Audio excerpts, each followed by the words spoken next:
Hi everyone, and welcome to our late night talk show on Debate Station. Today's motion is the art of crime. Is ever is crime ever artistic, a product of human genius and creativity, or is it simply an act of destruction that, that should never be glorified? To discuss this, we have Lukman for the proposition and Rizky for the opposition. Let's begin with Lukman. Thank you, host Aiman.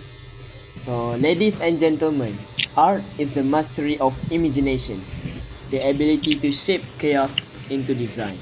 And whether we like it or not, certain crime demonstrate the same mastery. For the example, I will take a fictional character from Death Note series, Light Yagami. He doesn't just kill, he constructs a system. Every death he causes is part of a psychological architecture meant to create his version of justice. He used logic, timing, and deception like a composer writing a dark symphony. That precision is artistry, morally twisted, yes, but undeniably intelligent. Or consider Professor Moriarty, the criminal mastermind from Sherlock Holmes.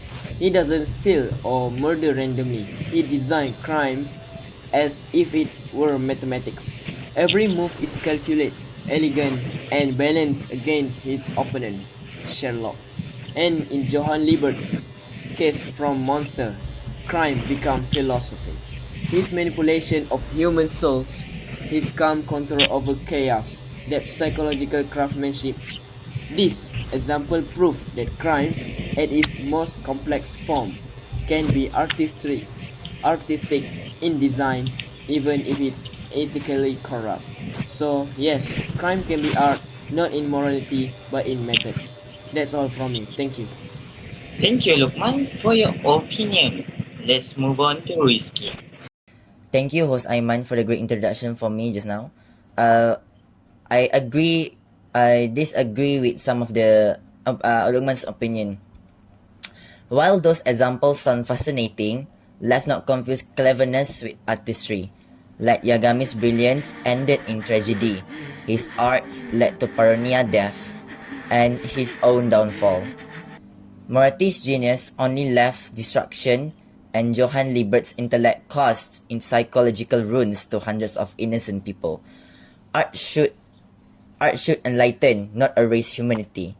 If we start calling their crimes as an arts, then we are turning murder and manipulation into something admirable that we admire, and that is dangerous for us. No matter how beautiful the plan are, crime should be remains ugly at its core. As the saying goes by, a poisoned apple, no matter how shiny it is still poison, right? I think that's all from me. Let's move on to the host, Aiman. Wow, that sounds cool. Is there anything that you want to add for your idea, Lukman? I agree with you, Risky, that crime is immoral. But the debate isn't about morality. It's about the artistry within the act. When criminologists study serial killer, they talk about signature, the unique mark or method left behind. That's the art of design, pattern, symbolism, and intention. And to defeat such criminal, detective must study their art. Even Sherlock Holmes himself once said that to catch a genius criminal, one must enter his mind. By understanding the art of crime, we can understand how human creativity can turn into destruction, and that knowledge helps us to stop it. Thank you. Thanks, Lukman, for your agreement. What do you thought about that, Rizky? I wouldn't exactly oppose that. I wouldn't exactly against that because it's kind of true. But that's exactly the problem, Lukman. We don't need to understand or romanticize crime to understand it, right? We can analyze without admiration because calling like Yagami's murder as an art is like calling a virus beautiful because it spreads efficiently. Murty's intelligence, they are misused. Johann calmness, they are sociopathic.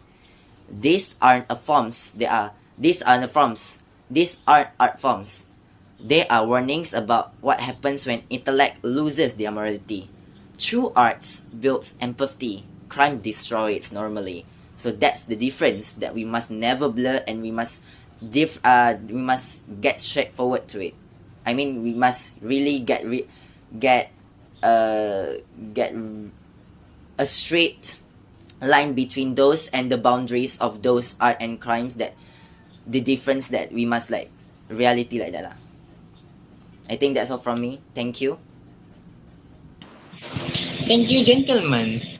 For today's discussion, we have seen that the art of crime can be viewed in two ways: as a showcase of human intellect and creative design, or as a dangerous illusion that hides moral decay. Perhaps the truth lies in between. The art is not in the crime itself, but in the understanding of it. How detectives, psychologists, and society learn from those dark designs and to prevent them from happening again. Thank you, and then concludes our debate. Bye. Goodbye. Bye, guys. Thank you for watching. Bye. Bye.